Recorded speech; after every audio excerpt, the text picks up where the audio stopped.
मन की बातें पढ़ने का रहस्य। दिमाग पढ़ने के विषय से संबंधित सबसे प्रसिद्ध बौद्ध कहानियों में से एक अलौकिक शक्तियों वाले भिक्षु की कहानी है। एक बार बुद्ध अपने अनुगामियों के साथ एक नगर से दूसरे नगर की यात्रा कर रहे थे। यात्रा करते समय वे एक झील के किनारे चले। कुछ देर बाद वे सभी आराम करने के लिए रुके। सब कुछ शांत होने के बाद उनके एक शिष्य ने उनसे पूछा, जब हमारे मन में परेशान करने वाले विचार आते हैं तो हम मन को कैसे शांत कर सकते हैं।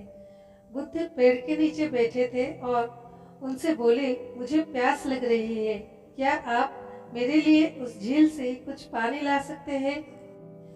शिष्य झील की ओर वापस चला गया और उसने देखा कि कुछ लोग कपड़े धो रहे थे, इसलिए साफ पानी लेने के लिए कुछ दूर चला और पानी इकट्ठा करने के लिए वहीं बैठ गया। लेकिन जैसे ही वो पानी लेने जा रहा था, तभी एक बैलगाड़ी गुजरी और पानी गंदा हो गया। शिष्य ने इंतजार किया, लेकिन वहाँ कुछ ना कुछ चीजें चल रही थी और पानी अभी भी गंदा था। इसलिए उसने मन ही मन सोचा कि वो इतना गंदा पानी नहीं दे सकता, क्योंकि वो पीने लायक नहीं है। इसलिए उसने बिना पानी के वापस जाने का फैसला किया। शिष्य खाली हाथ वापस आया और बुद्ध को इसके बारे में बताया। 1 घंटे के बाद बुद्ध ने उसे झील पर वापस जाने और थोड़ा पानी लाने के लिए कहा।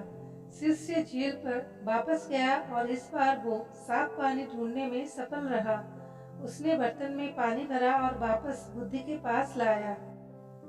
शिष्य ने बुद्ध को पानी दिया और कहा, पिछली बार जब मैं गया था तो पानी में बहुत कीचड़ था, लेकिन अब झील की सतह पर पानी साफ है, कैसे।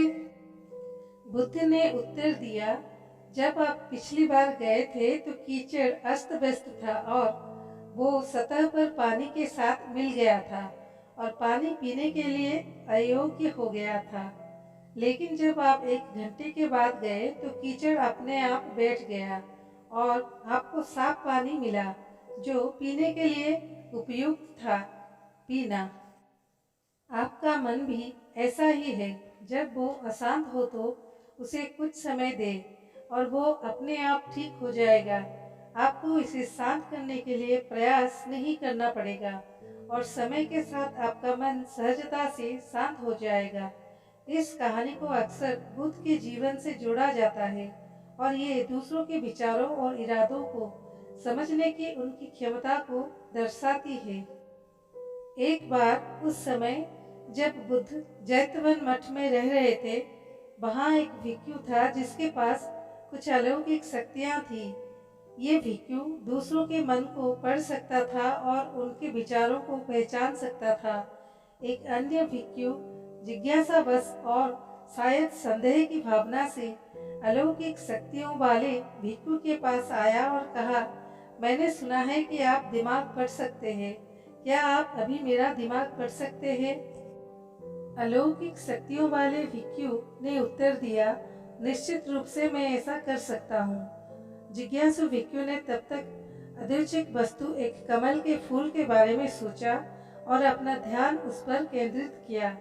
उसने मान लिया कि अलौकिक शक्तियों वाला भिक्षु निश्चित रूप से उसके दिमाग को पढ़ेगा और उस वस्तु की पहचान करेगा जिसके बारे में वो सोच रहा था।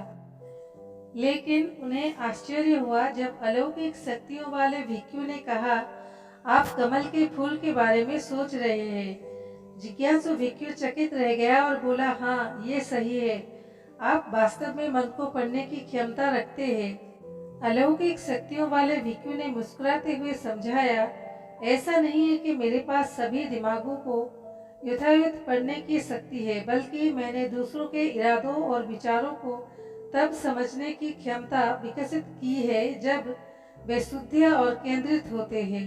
जब आपका दिमाग पूरी तरह से होता है कमल के फूल के विचारों में डूबा हुआ, मैं इसे स्पष्ट रूप से देख सकता था।